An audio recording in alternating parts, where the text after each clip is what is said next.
to Palestine. Okay, we're going to play some Palestinian music while we wait for people to join.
وأقول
How beautiful.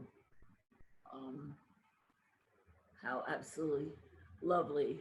Such beautiful romantic music. And you know, the idea of romance was brought to Europe actually by the Crusaders, who read Middle Eastern, learned about the Middle Eastern tradition of romantic poetry and of romance. So it was really Western Europe became interested in romance as a result of its experience with Middle Eastern culture. So welcome to Zoom Palestine. Welcome Nawal on Facebook Live. And I apologize to everybody for writing the wrong month on the announcement that I sent out on Zoom. I've had a week out of hell with, I think, probably some of the most stress I've ever had in my life on both continents, both in New York and Jordan. And so I apologize. Welcome, Carole. I apologize for putting the wrong month, but I have been overwhelmed and going to bed at 4 o'clock in the morning week.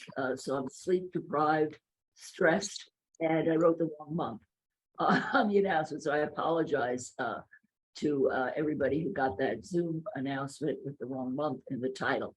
The body of the letter said September, but the title, the subject was October. So many apologies. And Carole is with us. Welcome, Carole. Thank you, Jackie.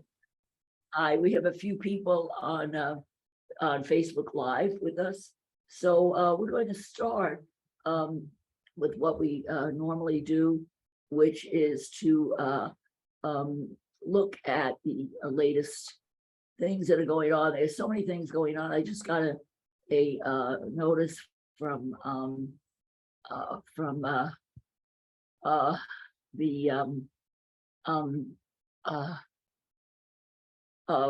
Samudin, you know, the network that watches work prisoners. So God knows what's happened then. But anyhow, what we're going to do now is read the current Electronic Intifada and see what the latest information is from them. So I'll put you on Facebook on share, hopefully, and you'll be able to see it. They one of the important things was that they decided that that they did indeed, that the Israelis did indeed intend to kill Shireen, that it was not an accident. So there's an article about that, so there's going to be a complaint to the International Criminal Court because it seems now that an independent investigative committee has determined that it was deliberate, and this is no surprise to most of us who know that you know that it was not an accident. The other, there are a few other articles on the Palestinians who are protesting the PA's collaboration with Israel. And I read particularly in Nablus that there's been lots of arrests and lots of problems. There's also an article about a suicide in Gaza. So I recommend you to check out the Electronic Intifada for all of the information. But let's read this main article, which is, I think is of great interest to all of us who are, horrified about what happened with Shireen. So this is from actually 2 days ago. So let's see what they have to say. Here's a little video. Let's see if we can play that video. Journalists during the minute. إذا الجبال أو الجيش ما بدنا إنه نقرب لمنطقة معينة ببلش مثلا يضرب مثلا قنابل صوت، قنابل غاز، مرات ممكن مثلا رصاصة يضربوها على الأرض عشان إحنا نفهم إنه ممنوع نقرب، فعلى طول إحنا بنرجع. بس كل هذا الشيء ما صار واحنا طولنا واحنا واقفين هون، يعني احنا ما وقفنا مثلا ثانيه ثانيتين، يعني انا متاكده انه كان الموضوع بيتجاوز الثلاث لاربع لخمس دقائق. On the 11th of May 2022, prominent Palestinian journalist Shireen Abu Akleh and 5 other journalists arrived in Jenin to report on a raid by the Israeli occupying forces on a nearby refugee camp. Within minutes of their arrival, the group was targeted by a convoy of IOF military vehicles approximately 200 meters up the road. Shireen was fatally shot in the head, and Ali al-Samoudi was shot in the back. Al-Haq's Forensic Architecture Unit and Forensic Architecture have investigated this case. Al Jazeera provided us with the complete and previously unseen footage from the incident. We analyzed the footage, synchronized it with other videos given to us, and posted online. At 6:28, a witness's video shows journalists Shada Hanaisha and Mujahid al-Saadi standing at the end of the road where the Israeli military vehicles were stationed for the raid. Welcome, At 6:30, it shows Shireen and her colleague Ali al-Samoudi nearby as they begin walking up the road. At 6:31, the video shows the journalists, including Shireen, slowly walking towards the IOF position, following standard press protocols for self-identification.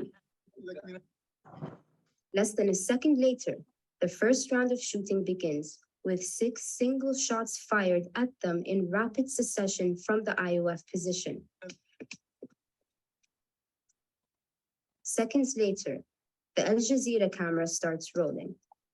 After the first round of shooting, this camera shows Ali running and shouting that he has been wounded. 8 seconds after the first round of shooting ends, a second round begins with 7 shots again fired in rapid succession. We identified the last moment Shireen is still seen alive, crouching near the wall after the first shot in the second round of gunfire.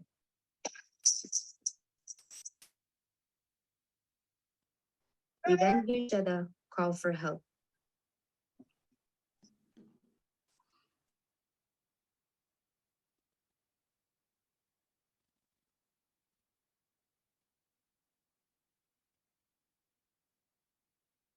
It is at this moment when we see Shireen on the ground for the first time.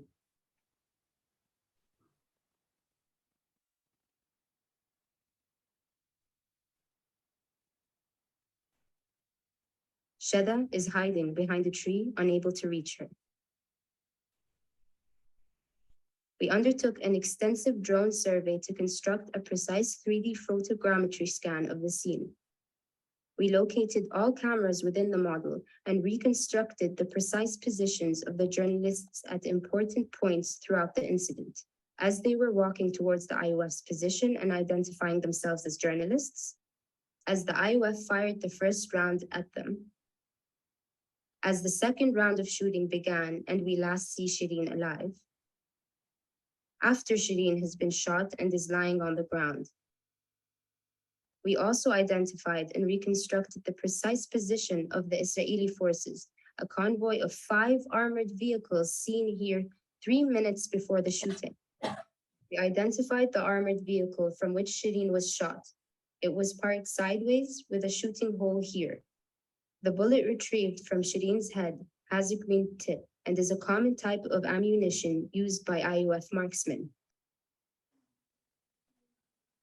IOF marksmen typically use an optical scope that is mounted on their M4 assault rifles and magnifies their vision 4 times. This is the opening for the scope. We simulated how Shireen and the other journalists would appear from the marksman's position 190 meters away. According to the model, this is what the marksman would have seen when they began shooting. The journalists' press vests would have been clearly visible here and throughout the incident. We were able to verify their visibility by placing a camera with a telephoto lens at the precise position of the marksman and taking a photograph at 4 times magnification, indicating what the marksman would have seen through the scope. The journalists were clearly identifiable as such. We reconstructed Ali's position when he was shot and the bullet's point of impact, as well as Shireen's position and the point of impact when she was shot and killed. When the marksman shot Shireen, she was turned away from them with her press vest in full view. We also identified the impact of 4 shots that hit this tree. The proximity of the shots confirms a professional marksman repeatedly and explicitly targeted the journalists. We traced the trajectory of these 6 shots from the vehicle. By bringing the shots onto a single plane, we can see their dispersion. At this distance, a standard deviation for a bullet shot at a single point of aim is 23 centimeters. The distance between the shots reflects careful and precise aim by the shooter. All shots were aimed above the shoulders and intended to kill. We modeled the marksman's field of vision to analyze the timing of the shots they fired in relation to the movement of those targeted. Shada's position behind the tree at this moment shields her from the shooter's view. Here, as a civilian approaches Shireen and enters the shooter's field of vision, the shooter immediately fires at him. No shots are fired when he is out of the shooter's field of vision. As he approaches Shireen a second time, the shooter fires 2 more shots at him.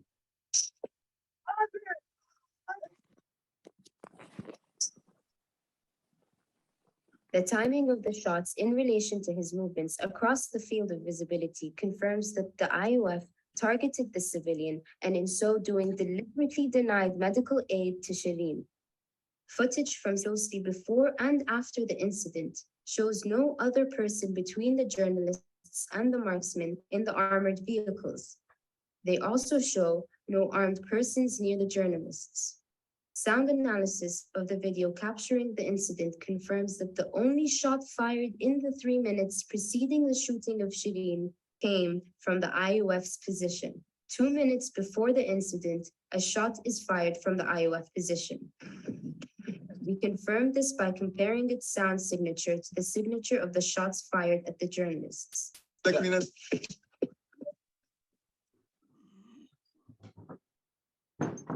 Their frequency and amplitude match.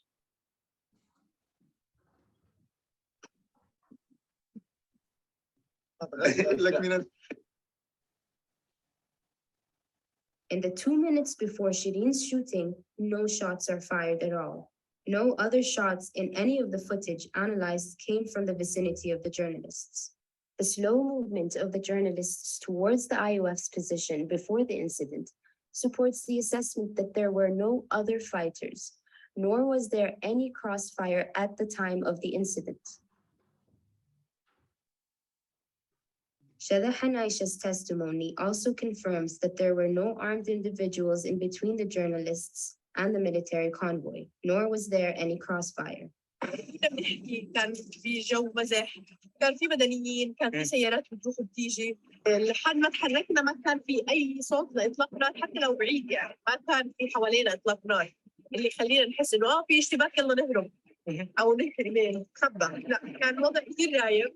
Our investigation reveals conclusively that Shireen and her colleagues were explicitly targeted despite being identifiable as members of the press. The source of the fatal gunfire was an IOF marksman in an armored vehicle. Contrary to IOF statements, there were no shots from Palestinian gunmen and no armed Palestinian persons present in the area of the journalists during the minutes leading up to the killing of Shireen. Once shot, Shireen was deliberately prevented from receiving medical attention by the IOF. Wow. That's pretty amazing. Yeah, they didn't do it. They didn't do it.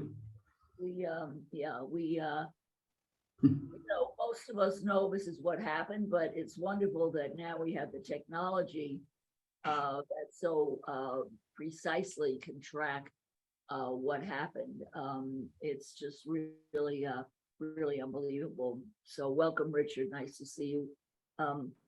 Anyhow, I explained that I had a terrible week with a lot of crises, and I put the wrong month on the invitation, on the heading of the invitation. Thank you for pointing out, Richard, that it was September, not October.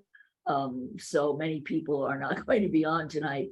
But anyhow, we have Carole Powell, who is working in Hebron at the Hebron Peace Center that I was very fortunate to visit for the first time in 2019. And I was extremely impressed with this young man who started this whole project by himself and vowed to come back. And then we had COVID, so for 2 years I didn't come back, but I just got back from a visit there. Now he's taking a group to the refugee camp that we're going to be looking at a video I made of. So hopefully he'll come back to talk to us at the end. And if he doesn't make it, Carole will fill us in on his amazing, his absolutely amazing project. So I'm going to, as you know, I'm going to start the film. As you know, Hebron is a very important city and from a biblical time, and it's a highly contested city. It has a large, mostly Muslim presence with over 150 mosques, and there's one Greek Orthodox church there. But the Jewish settlements have been there for many years, and now they're trying to expand them. And the settlers are known for their violence, particularly towards children trying to go to school. They harass children, and they have to have international volunteers to protect the children when they go to school. And the settlement is a very scary place surrounded by barbed wires and military, and you'll see pictures of it. So I went from the House of Peace in Jerusalem to Hebron, which was kind of a cross between heaven and hell. So we're going to look at this little video that I made, and then hopefully Ayman will be back, or Carole will speak with us. My trip to Hebron, story of heaven and hell.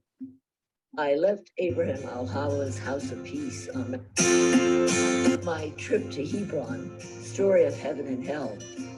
I left Abraham al-Hawwa's House of Peace on Mount Olives in Jerusalem to travel to Hebron, helped by a Russian Orthodox monk guest there who dragged my suitcase up the steep hills of Mount Olives to the bus stop. I looked with envy at the birds congregating on the wire on the bus stop, realizing they could fly whichever way they wanted through checkpoints, over borders with freedom. It was hot and I was struggling with my suitcase, bags, umbrella from the sun. And I finally found, after an hour, a van that was going up to Hebron, and took the journey past the ubiquitous wall and towers of the Israeli occupation, and then past the wonderful landscape of Hebron, full of contrasts, where you see stone and earth together with lush greenery, farms, vineyards. Then I arrived in Hebron, a very vital, lively city, full of energy and contrast between old and new, modern and traditional, where the people are resilient so resilient that they drive on roads that are so steep that they have to have concrete strips across to keep the cars from slipping. But that doesn't stop them.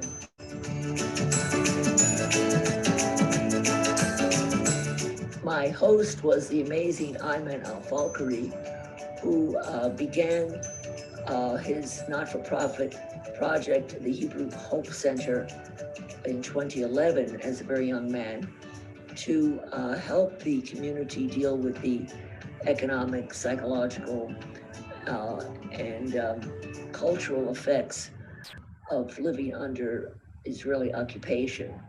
And it's dedicated to helping empower the people through giving them education, counseling, and access to services as medical clinics and job training. They also offer a guest house, which is wonderful, where they have wonderful hospitality and offer tours that help people understand the situation in Hebron and in Palestine. Here's the very comfortable, clean room that I stayed in, part of a suite. And here's the roof with its amazing view of Hebron in all directions. And you can see the view at night here is absolutely spectacular. And there's a gorgeous mosque that one can hear the call for prayer during the day. Palestinian Hebron is a bustling city with shops and much diversity of ages from old to young. And the population is actually mostly young people. And here are school children getting ready for school, but they have to be protected, many by international observers who have to come and protect the children from the settlers as they go to school. And here their parents busy buying school supplies in Hebron. There are also Jewish settlements in Hebron, since it's a holy city for Muslims, Christians, and Jews, as the place where Abraham purchased a cave to bury his wife from the local Canaanites. And so we have the cave of the Patriarchs that's venerated by the three religions of the book. To get to the settlement, one walks past the historic Sufi mosque, which is quite beautiful and quite neglected, past pcheckpoints, and enters into the Jewish settlement, which is surreal. It's has Israeli flags all over it, signs in Hebrew, trucks, military trucks, but it's empty and forbidding and kind of sad. Particularly sad when I read a sign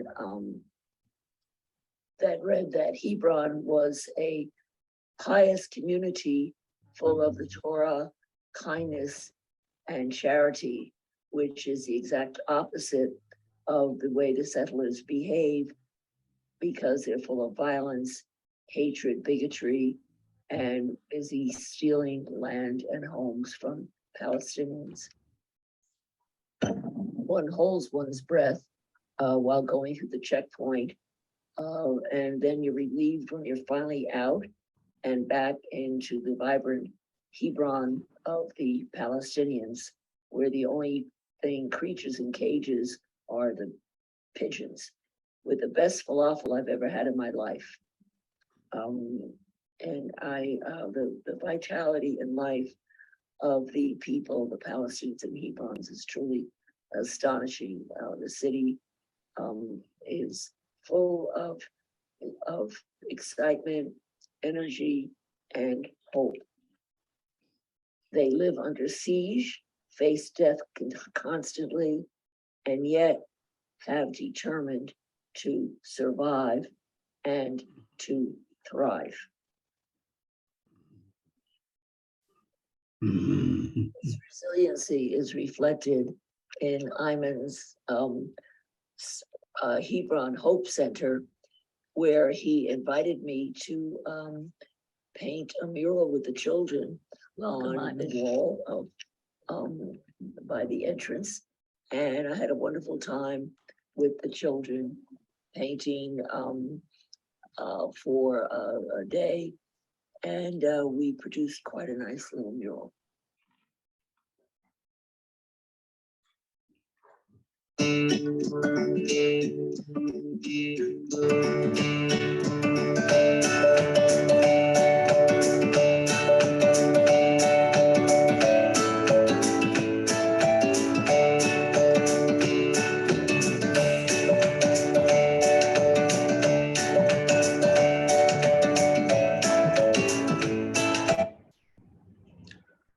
The Hebron Hope Center provides tours, and I went with them to the largest refugee camp in the West Bank, the Arroub Refugee Camp, past the beautiful Palestinian landscape of farms and vineyards, then finally arriving to the camp with the checkpoints. And we saw the sign for Kiryat Arba, which was the settlement they built after they displaced all the Palestinians into this refugee camp. One enters the camp onto the tower through checkpoints with IDF soldiers pointing guns at you, and you enter into a claustrophobic landscape where buildings are pressed closely together, narrow streets, and great population jammed in to a living area where they're not permitted to expand or build houses. They can only build on top of each house. So the entire atmosphere is totally claustrophobic. Although the refugees try to place beauty wherever they can in the form of plants or art. My tour guide and I stopped and spoke with this elderly gentleman to ask him about how he got in the camp. صارت الناس اللي هاجروا من 48 اللي اجوا من اعضاء المنشيه كلها قاعد الان. Do you remember when you came here? ليش؟ يعني How old were you? ليش عمرك؟ انا عمري الله يسامحك تقريبا 61 سنه. 61. So now you're 61. But how, when you came here? كان عمري 8 وطلعوا من البلاد تقريبا كانوا سنتين 3 سنين. 2 years. 2 years old. بس عرفتهم بعدين يعني. 2 years. Then after his family told him how they go from عراق المنشية كريات قاد to this area. أنا ما وصلتهم هناك أنا صرتهم هنا. He did not see them when they are there. 48 but they speak to him about the catastrophe happened when he is here. So Now, did your family have house in عراق المنشية and farm? رحت أنا هناك وتفرجت وين كانوا ساكنين.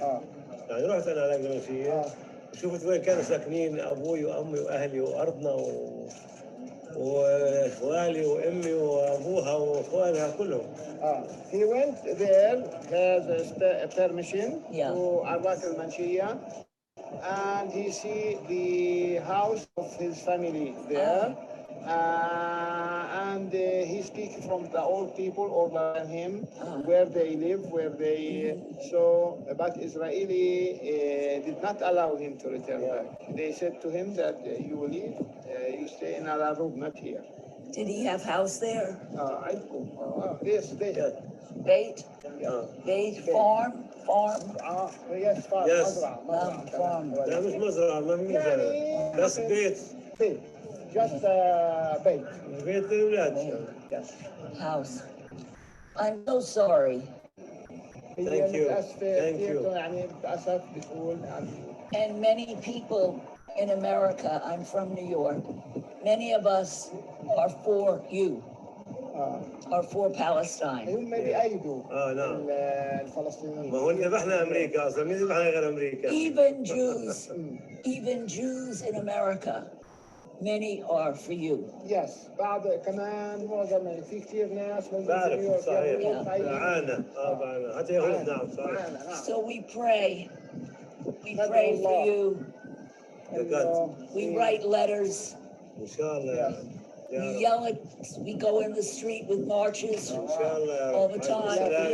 لا فساد في شيء عندهم Me, Anna, me and my friend, also old lady, هي واصحابها اختياريه last month in front of Israeli consulate على القنصليه الاسرائيليه in New York with signs handing out, Thank you.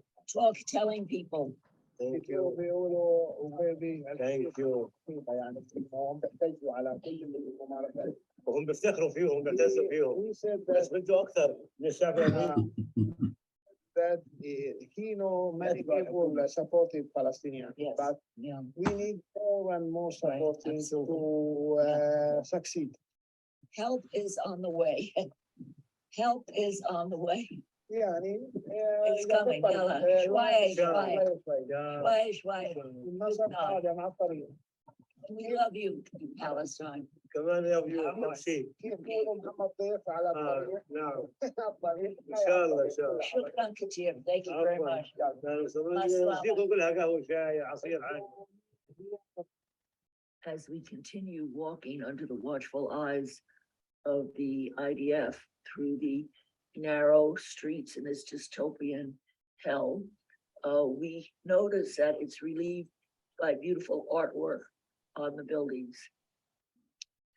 The walls full of graffiti in the Palestinian refugee camps tell a very important story.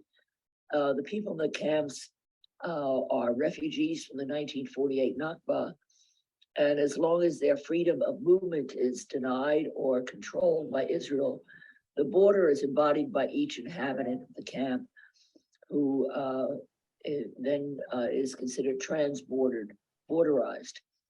The graffiti movement was born in the camps as part of the resistance during the first Intifada, both as a means of expression for the community and as a way to build the community through public space. And his very important relationship between the particular structures of refugee camps and their graffiti, which has been studied by many in the academic community. Most of the images are of what the Palestinians consider martyrs, slain by the Israelis under occupation. Most tragic walking through the streets was to see the children and envision what kind of futures they might have. As we passed along, I noticed one house that was particularly adorned with flowers, and I stopped to photograph it, and the owner came out, and it turned out he was a Palestinian journalist out of work, and I offered to help him get an article published in New York if he sent it to me. Walking through the camp, we noticed signs announcing that Saudi Arabia, now bloody, is sponsoring a sewer project in the camp. And we noticed the schools run by UNRWA, United Nations, which we hear are very crowded and understaffed. Towards the edge of the camp was a building that was donated by the Americans, USAID, as a community center, and then canceled by Trump. And the irate, angry Palestinians put X's on the sign, followed by the Israelis who then broke the building. We came to this building because the top floor had an amazing gym with very powerful, large Palestinian athletes working out. And when you went out on the roof, there was an amazing view of a Roman reservoir still used.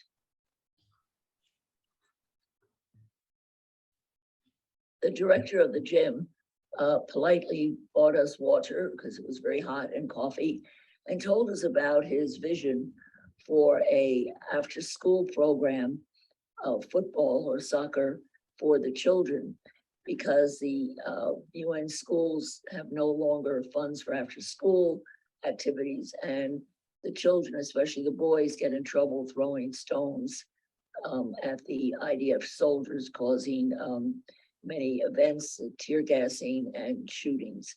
So he wants to have a program for both boys and girls. بس I just met a wonderful man who has the gym that has the view of the beautiful Roman lake here that you're looking at. And he was kind enough, he bought us water and coffee. And we start chatting. And he has a project that's very interesting. Tell us what your project is. احنا مدرسة كروية تابعة لمركز شباب العروب تستهدف الأطفال من 10 سنوات لسن 16 سنة. So they make a project here, the school ball for the children between 12 to 16. A school for soccer, for football. Yes. For football, what we call soccer. Yes. In America, yes. And you need several things to start the school. Can you tell us what you would like to help to buy? أطقم لعب طابات أقماع حلقات للتمرين أحذية جرابات يعني الأشياء الأساسية اللي تلزم للتمرين يعني. The necessary things that needs for training, the uniform, the socks, the sneakers, the bags, sometimes circles. Right. Do something like the guards, the shin guards, right? Everything. And you have a big room here. As you can see, this room here, underneath us is a room.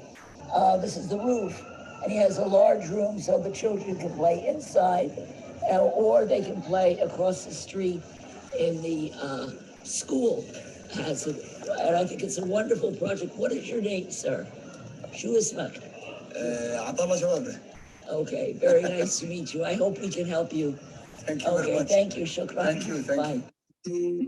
We then return to Hebron, to the wonderful Center of Hope, run by Ayman Al-Falkari, who will speak to us now.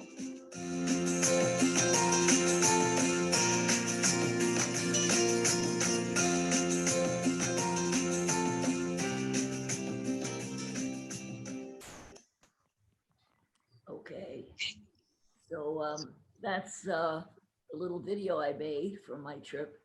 And now Ayman is stuck in the refugee camp, but we have his partner helping him very much, Carole, who can speak with us. So Carole, how long have you been working in Hebron with Ayman at the camp? Oh, well, sorry, good evening, everyone. I've known Ayman for 11 years and I've been working with him since about 2016, but more to the point with the project since 2018. As Dr. Jackie said, this has been a dream of Ayman's for 11 years. He was 19 when he started to try and bring volunteers to the area and work in the different centres that we're connected to around the area, which is quite something for a young man who lives in such a traumatic place to really be looking outside of himself and wanting to make change. Also, Ayman is responsible for his entire family. His father is disabled. His brother is disabled. His mother is elderly. His grandmother is elderly. And now he's newly married and his wife is pregnant. So he's taking care of all of them, which is quite a lot on his plate. And I have so much admiration for him, for his vision and his energy and enthusiasm. Carole, how did you meet him?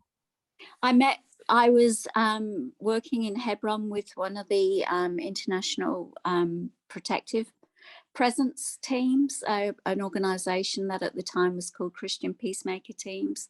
It is now Community Peacemaker Teams, because we're in different places around the world, and including here now, the local team since COVID has been completely Palestinian. So we grew up a bit and we decided that we were no longer predominantly Christian and that we would be called community peacemaker teams. And that's how I first came to meet Ayman. Ayman was on occasions doing work for CPT as an interpreter if we'd go out to the South Hebron Hills. So that's how I first met him. And he was gracious enough always to allow me to come down to here in the evening for a couple of hours, just from a break from the work. And unfortunately, I took up smoking argila, which has become a very bad habit of mine when I'm here. I've known him for 11 years and really seen him grow from this very young man into a fully mature adult. Well, actually, he had to mature long before his years. Now, were those volunteers the people who used to protect the children? Because I know I met some volunteers protecting the Palestinian, the children. Yes, in Hebron. yeah. If when you were up by the kindergarten near the settlements, that was an organisation called Ecumenical Accompaniment of Palestine and Israel. And yeah. I with CPT, I used to be at the checkpoints near to where Ayman lives. Which is, so other than about the organisation, the area that Ayman lives in is under complete Israeli military control. They have no Palestinian police presence. So it's very problematic for families living here. Yeah.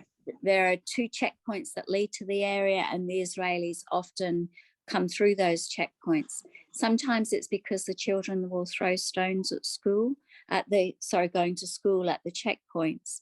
But this might be 3 or 4 children, and then over 1,000 school children and residents in the area are affected by the shooting off of multiple tear gas, sound grenades, rubber bullets, sometimes live fire. And even in the evenings, there can be incursions in the area by the military. So it's a very difficult place to live. It's economically deprived because children finish school much earlier than would be normal, just to try and help their families. And part of Ayman's dream was to create opportunities where families could have access to more income. And so he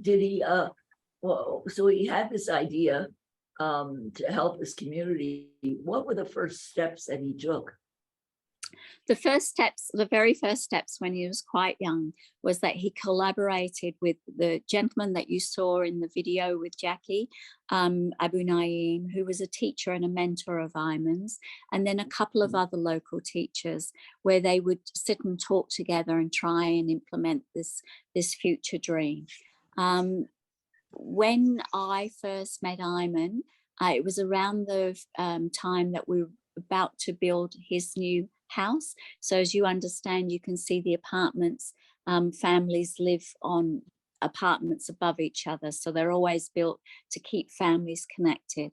But it was always to have a 1 or 2 floors where the centre could be operated from, and that we could offer opportunities for women to come and do their local embroidery and add to their income through that way, and also for children in the area to have some extended lessons, education lessons, particularly in maths and science. Anything else, Jackie? Now, when he first bought, did he buy the house, or was that originally his family house? No, it's been built. It's built on his grandfather's land, and amongst his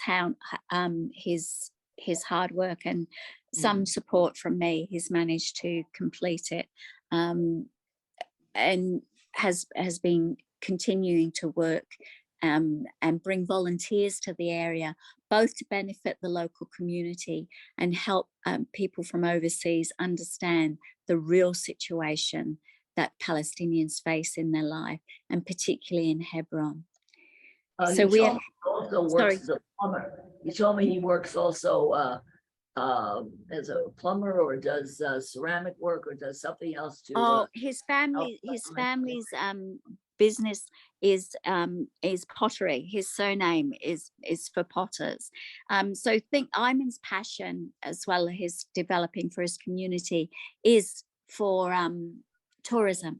So his primary work is in tourism, and at times when travelers aren't here, then he has to supplement his income in other ways. So he'll do that with selling family pottery to Jericho, Jerusalem, and places like that.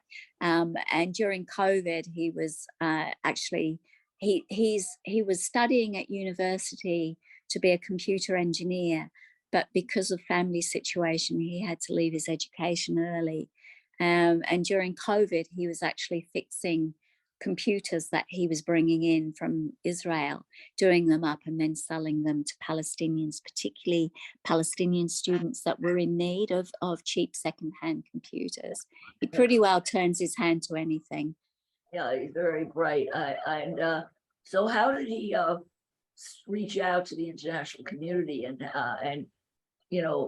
how did he manage to attract tourism? So how did he get volunteers? How did he get tourists? So before 2018, he'd managed to occasionally get somebody that was here, a young person that was here touring, and they would stay and help him do some work. In 2018, we formalized that, because I was used to, I'm a woman in my late 60s, and I was used to coordinating people, a nursing background, worked for a human rights organization. I had some skills that I could offer him. So we formalized the volunteer program and advertised on the internet on a place called Workaway.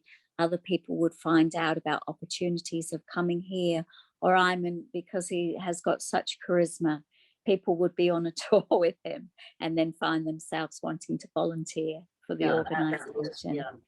So that's how we brought a lot of our volunteers. Again, COVID got in the way. And so it's very hard to get things going again. So he's had a couple of German volunteers recently. I think someone else was volunteering, and I came 2 weeks ago because for the next 3 months I will be here and able to give him more support, both within the tourism sector. I generally do his administration work and anything else that he needs me to do. That's great. Well, Richard, do you have any questions? Richard is Lebanon. He's originally from Canada, but I knew him through a mutual friend, and then he lived in Jordan for a while, and then he went to Lebanon, which is falling apart. So, how are you, Richard? And I'm fine. It's not my fault. It's not my fault that it's falling apart. have you robbed a bank lately? Have you robbed a bank lately? There is no money in the bank, darling. Actually, the bank is stealing money from people, which is rare. There's two things that well, Carole can tell other people. If you burn yourself, you put water and baking soda, and 2 minutes later, there is no pain. And the day after, it's only pink and no bubbles, water and baking soda. An instant bandage, you can take a sock, cut the end of the sock, and it's good for your hand, your arm, or your leg. That being one. Number two, and I say it again, and I'll say it again until it gets in your head. The houses facing Israel should have on the wall outside that we are Semites. Most of the world don't even know that they're Semites, that where the Semites are. The people in Lebanon don't know what they're Semites. The Jews think they're the only Semites. They're not. All the Arabs are Semites. Syria is Semite. Lebanon is Semite. Palestine is Semite. So when you attack, Jews keep on saying, oh, you attack Israel, you're an anti-Semite, you're anti-Semite, blah, blah, blah. Well, excuse me, but all the Arabs are Semites, so you have to wait. It's a question of perception. Once the perception is wrong, you got a wrong idea. One mistake Israel did is that they kicked me out. Maybe that there's an agenda. It's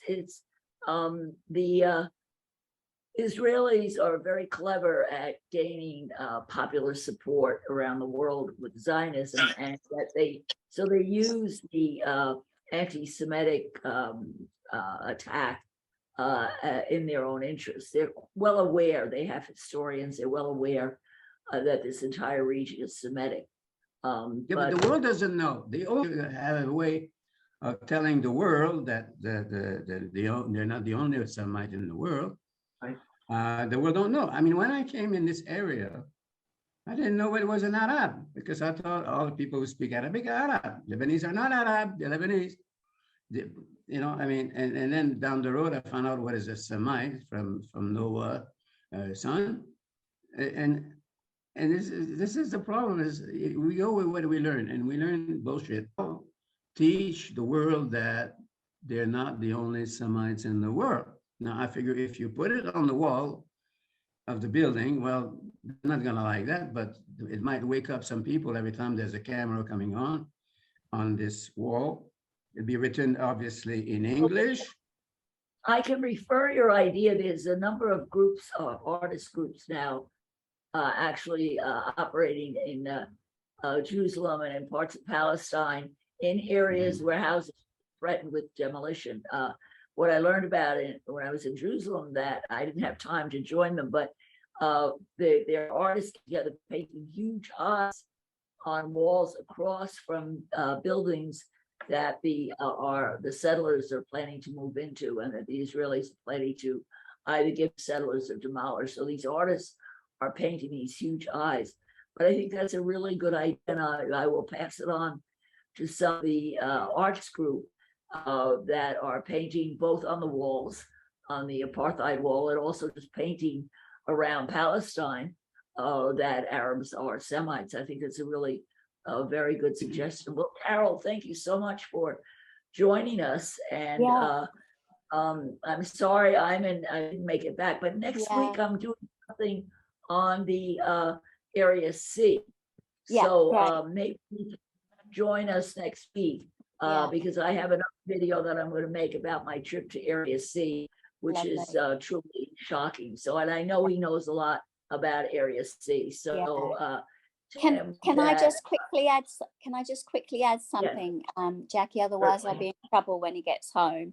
Is that the centre cooperates with 5 other organisations within this area: Education Centre at the Sharrock Centre, Sports Centre, Medical Centre, Kindergarten. There's one other that's gone from my mind at the moment. So we have people coming that are in medical fields, journalism, sports, and people that teach English and anything else that will help women come along. So sorry, I had to add that bit in, otherwise, because he will. No, I know that. I'm aware of his collaboration with the medical center and the sports center. I'm kind of aware of that. So, but thank you for summarizing it for us, and hopefully next week, if you can manage to trap him. He's hard to catch, hard to contain. You know, he's like raw energy. So if you can, next Saturday, I'm going to be doing at the same time a session on Area C, and I would be very, very appreciative of his input, because I know he knows a lot about it. So thank you, everybody. We have several people. Thank you so much. Facebook, Nawal, Amin, and Mohammed Ali watching on Facebook Live. And Richard, thank you. Good to see you. I'm glad you've got a cat now. Oh, beautiful. 2 cats. But the Ayman that you talk about, it's not the one we know, is it? No. This is Ayman Al-Falkri. He's a young man from Hebron, so a different Ayman. Okay, so I'll see you all next week. Thank you, everybody. Take care. Thank you, Jackie. Take Bye. care. Masalama. Masalama.